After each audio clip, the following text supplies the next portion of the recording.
Today I'm taking a look at the Freewell K2 magnetic filter system, the most versatile filter system I have used so far.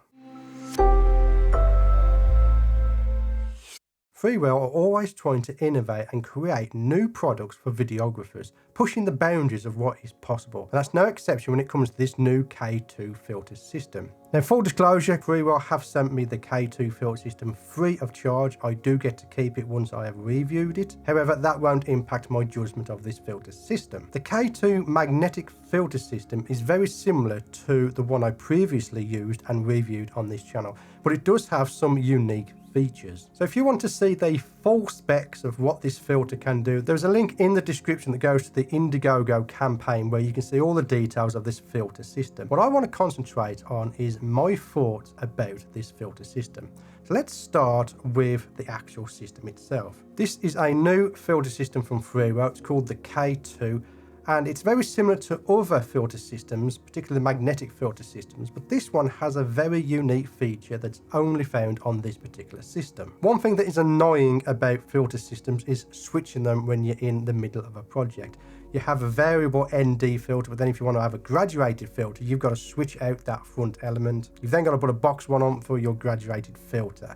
This system eliminates the need for that. But more about the unique part of the system later on in the video. Let's get on with the basics. So first of all, you're going to get a pack that comes with some adapters. The sizes are 67mm, 72mm, 77mm and 82mm. If you're like me and have a lens that doesn't support that, then you can buy additional adapters from their store starting from 52mm. Now I just used step up rings to step up from my lens to a 67mm thread. Once you have the adapter screwed onto your lens, you can then place the K2 onto the adapter. And all you have to do is squeeze in the two red little buttons there and place it straight onto the adapter. Once you're there, you have a little spirit level. I'll get onto why that's there in a moment. But you can level it up and then tighten up the two red screws so that it doesn't shift or move anywhere. And then you're ready to fit a filter system to it. Now, mostly I'd say 90% of my filming, I'm using a variable ND. But why do we need an ND filter for filming? Well, typically when we're outdoors doing photography, we can adjust our settings to get the correct exposure.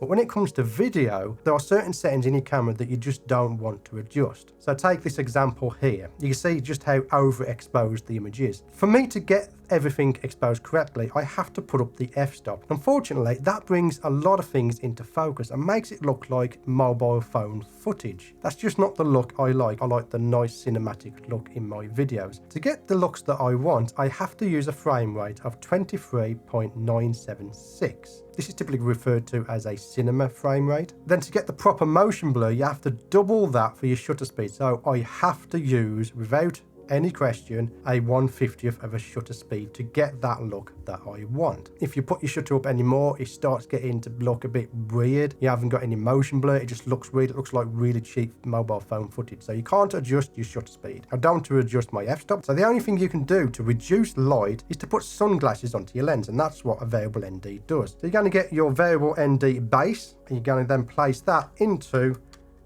the K2. Once you've done that, you then choose between the two filters that come with it. It's a 1 to 5 stop ND or a 6 to 9 stop ND. Most of the time, I'm using the 1 to 5 stop ND. Place it on, all you do is you line up the 1 to the little arrow that's on the filter, and then you're good to go. So we can range on this particular one from 1 to 5 stops simply by turning the ND filter on the front, as you can see from this image here. You can see that we've got an overexposed image, and now we have a correctly exposed image simply by turning the ND filter. If a 5 stop isn't enough, you can swap it out to the other one, which is a 6 to 9 stop ND. So that is the primary use for this filter system. However, it does have a unique feature, and that is the K2 island. What we can do here is we can open up top part here, which is the K2 island. We can slot in straight NDs if we wish to. We can use straight NDs, we can use graduated NDs. You can also use special filters. That's what the little spirit level is for. So if you want to use a gradient ND so you can darken the sky in the background without affecting the foreground, then you can level up your filter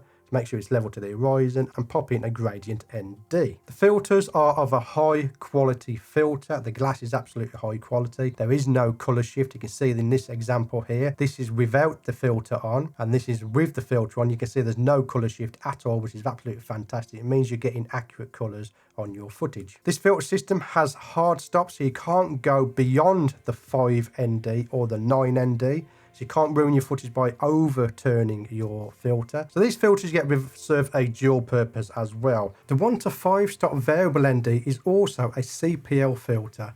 All you need to do is to turn it round and place it onto the front of the lens so that the CPL faces towards you. And the 6 to 9 stop filter is also an ND32 CPL filter. And for anyone who doesn't know, a CPL is a polarizing filter. There's some photographers out there that might not like variable NDs and they like the straight filters. You can use that with this system. There are optional filters available from their store. Again, check out the links in the description. Now, I don't particularly use gradient ND filters, but what I do use is the gold streak filter. And what it has is little lines of gold in it. There is also a blue streak filter, which I will definitely be purchasing as soon as it's available. The gold streak filter gives a unique look to your footage that gives streaks whenever there is a light source there.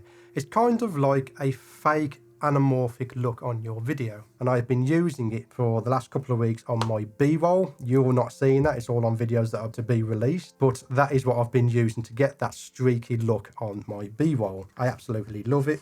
And again, I will be getting the blue streak for this filter system. The snow mist filter diffuses your footage, taking away that digital look from your footage. Something that documentary filmmakers might find useful. So check that out if you want more information and the complete tech specs of this system.